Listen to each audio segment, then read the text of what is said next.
Hey, welcome back, Single Car Garage. Let me show you what we've been doing, and I've got a couple things I'm working on. Got the seat done, which we showed on a prior video. So we went on to put the door panels in and put the back seat in the car. It looks great in there. So we've still got some more parts we're waiting on.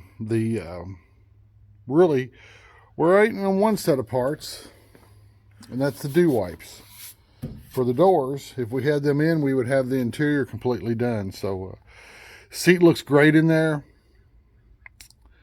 Can't wait to get it finished up and get our door panels on. I wanted to go on and put them on, but with good sense that my daughter has, she's like, let's just wait and see if these dew wipes come in here pretty quickly. The other thing that she worked on, she got her trunk completely sanded, and we found a couple of small scratches that we missed. One here, one over here. It'll just keep a small amount of spot putty to fix it. And same thing with the hood. We've got it sanded down. That's its third block sanding on both these parts. So they should be good to go. So as of now, we've got the hood, the trunk, and both fenders ready to paint. And we're headed on back to the two doors next.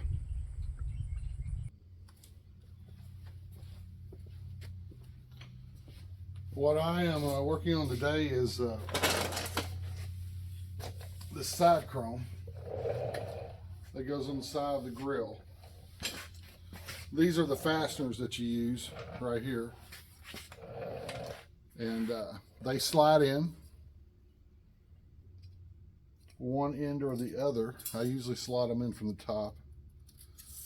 If you count the holes, we need 1, 2, 3, 4, 5, 6, 7, 8, and then this bottom one screws in. So they won't. You can mark them and put a little dab of gasket RTV on it. Hold them into place, but I'll show you how I do it. And make sure you're careful when you're working on these and don't bend your chrome. Some of these can be aggravating to get in. And this looks like it's one of them. There we go. Metal against metal. And that curve can be a little aggravating.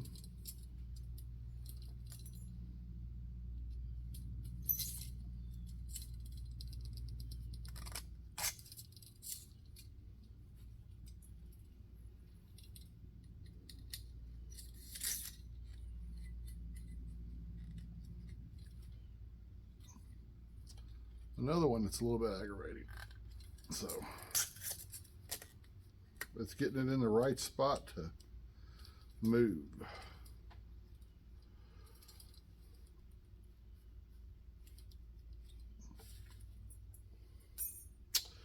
Let me get a tool. I'll be right back.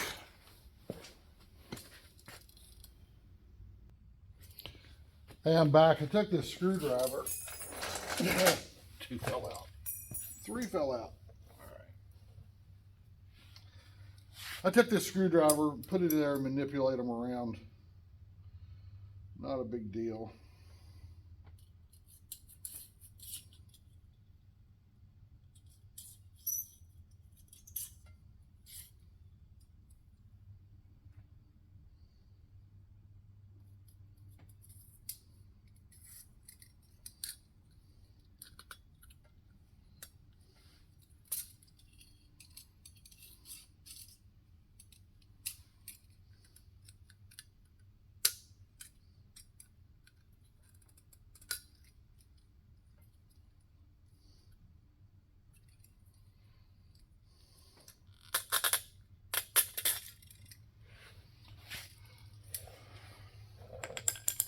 Okay, our first hole's right here. But if you'll look, This needs to fit into this.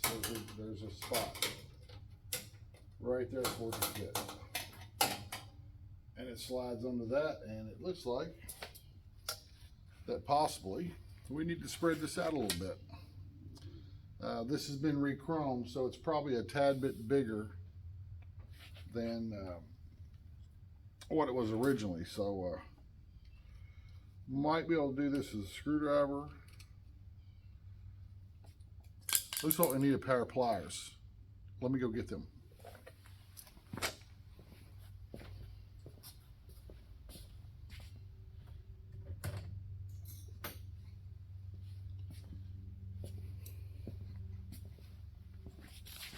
Okay, got the pliers, and you want to be careful right here. You use a small pair of pliers. Don't bend a lot.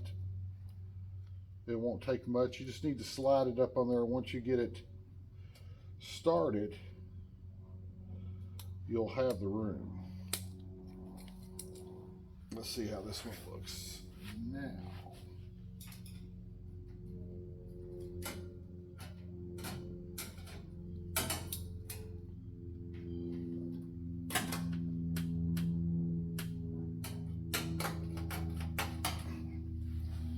Looks like it needs a little bit more.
Must be a lot of buildup on this one because it is really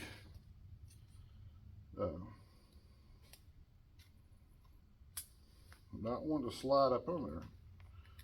A little bit more. You don't want to do too much.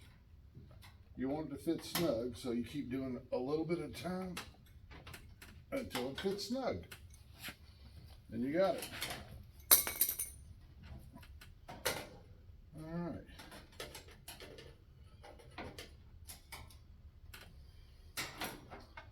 Let me do what it just seems to be a little bit more.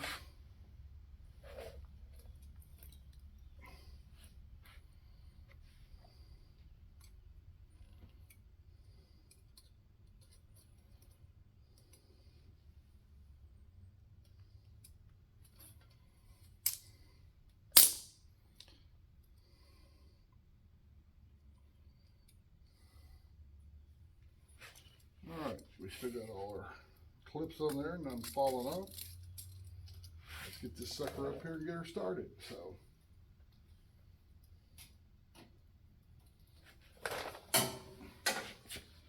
slides on there easy now. Get it all the way up on there. These are little spring clips. One side will spring in, and you'll push the other side in. To prevent scratching, I use a nylon pick to get these in there.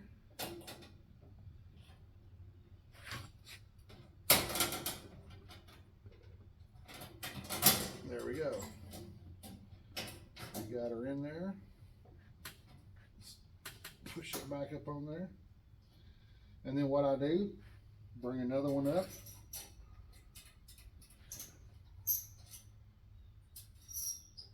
Its hole, line it up.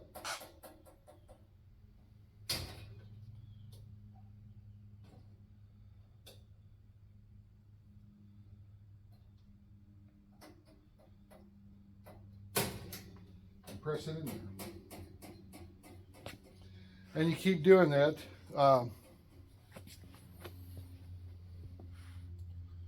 What you do on them, this has kind of got a double lock.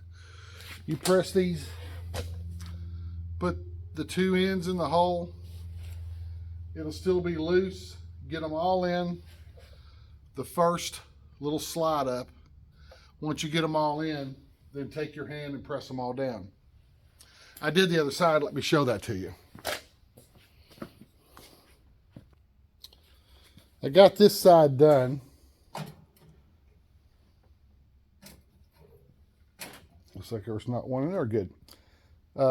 It's all in there, real tight, real nice, up smooth there. The other thing I did, let me show you this.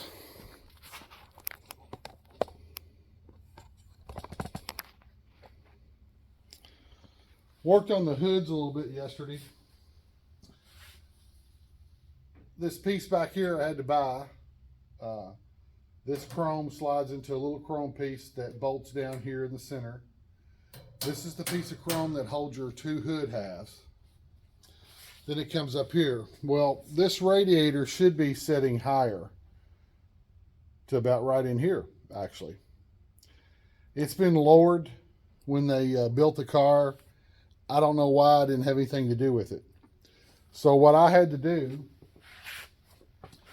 is I'm getting a piece of metal today, buying it for this part here. It'll come out to here, and then I will bolt down to there. Let me show you that a little bit better. See, this part here should be bolting down to here, but it's not because everything has been modified in the radiator area. So what I'm going to do is get a piece of metal, bring it out this far, bolt it down here, and then from there I will build a cylinder for a bolt to go down in, and that bolt will go down and bolt in here, which will hold the hood. I think it'll work out pretty good. But we got our ornament on. I'm going to finish this other side here in just a second. It takes a few minutes and showed you all how it works. So I don't think that you want to sit there and watch me click all those in. The other thing I'm working on, taking this off, I have marked all my lines. This is the wrong bolt in here. They don't make that, but found out an 8-in Ford has the same kind of bolt. When it comes in, I'll show it to you. But I'm going to take this bucket off and get it properly mounted on the fender so it will work well. But took it apart and found out it the last person did not do it properly. So it'll be easier for me to show you when I get the right parts in how this thing's going to work. The other thing that I'm working on are putting in the hood bumpers. The side panel bumpers go right in here. This is what they look like. They do have a small spot here. It kind of makes them easier to start them. They're not too hard to put in. Let me show you. Let me get another tool and I'll show you. All right, you'll want to use if you've never done this before, you want to use this nylon pick. If you've done it before, you might feel comfortable using a screwdriver, but if you use a screwdriver, more than likely you're going to scratch something. That's how it works. And I've done plenty. So what you'll do, you'll notice that little flat piece. You'll start there, put that in there, and turn it. Now, you can normally kind of turn these and screw these in to where they'll fit.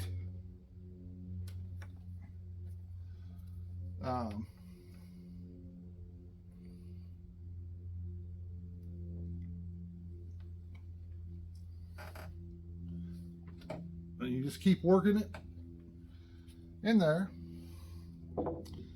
till you get it completely in there. And there you go. One more spot. Now you can turn that once you get it in there and make sure it's in there properly all the way around. That's how you get it in. A couple things you can do. I don't like doing this. You can grease this up a little bit, WD-40 silicone, but it makes it hard to turn. And I like to put it in there just a little bit. Start it on that one side. And then come back there and pinch it in.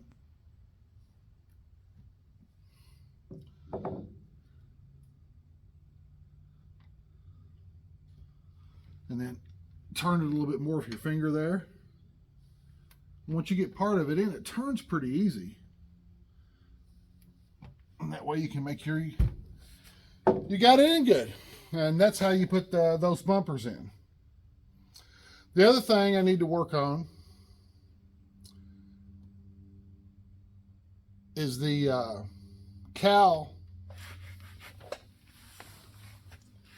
windlace that goes through here, or gasket or hood seal, whatever you want to call it.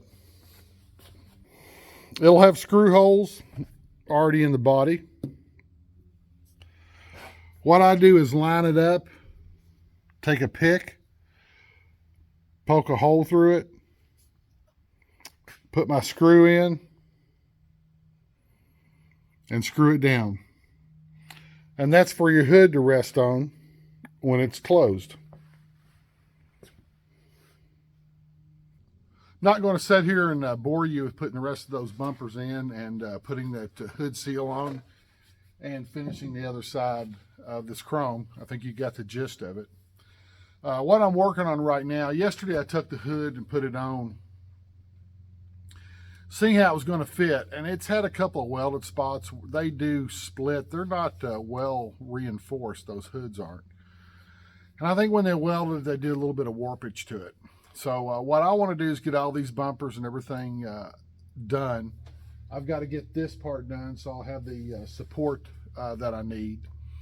And then I want to see how the hood fits once it's latched down, to see if that pulls it into shape, or do I need to do some other stuff. I might have to do some bending and some reshaping of the hood, or look for a better hood. So that's what I'm working on right now. So I want to finish up the headlights, and this is why they need to be finished up. The shop that built this car, I can't explain it. So, which leads me to another thing just to kind of talk about. This car was in a high dollar shop, and some of the things I've seen amaze me. You know, I'm a hobby builder. I'm not really a professional, and I kind of beat myself up on the work that I do daily. And my daughter's always telling me, "Oh, you do a better job than you think," and I'm, yeah. Well, after picking this car up and looking at some of the stuff they did and some of the stuff I got to go back and redo, I've got to repaint the tin. For some reason, it looks terrible. The hood is what I'm calling the tin. And it's got a couple of dents in it they didn't fix. It's got a crack spot on the back, I guess, where they put a little bit of filler. And when they bolted the fenders together to the body, it cracked it. Go back and fix that. So the body work that I see is fairly decent on the car. I'm not going to beat it. It's nice and smooth, and the paint looks good.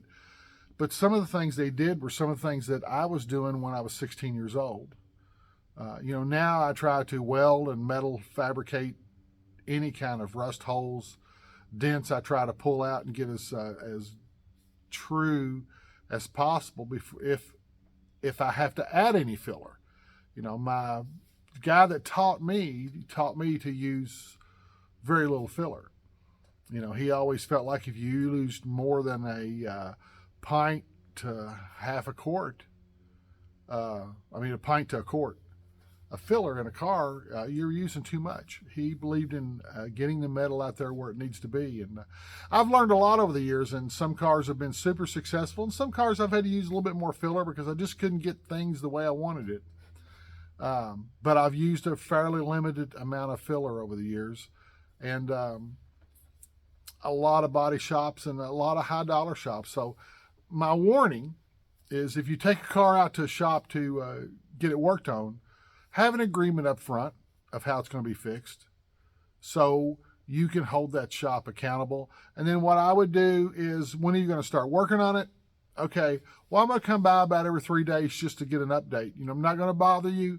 I'll walk in, look at my car, say hi, and leave. Shops don't want to be bothered. Payroll is a major factor in any business. So if you're in there talking, you're taking up their payroll. But visit the shop and make sure they're doing it the way you want. So what I'm going to do is finish up the other side, finish up the rest of my bumpers, finish up my cowl, hood,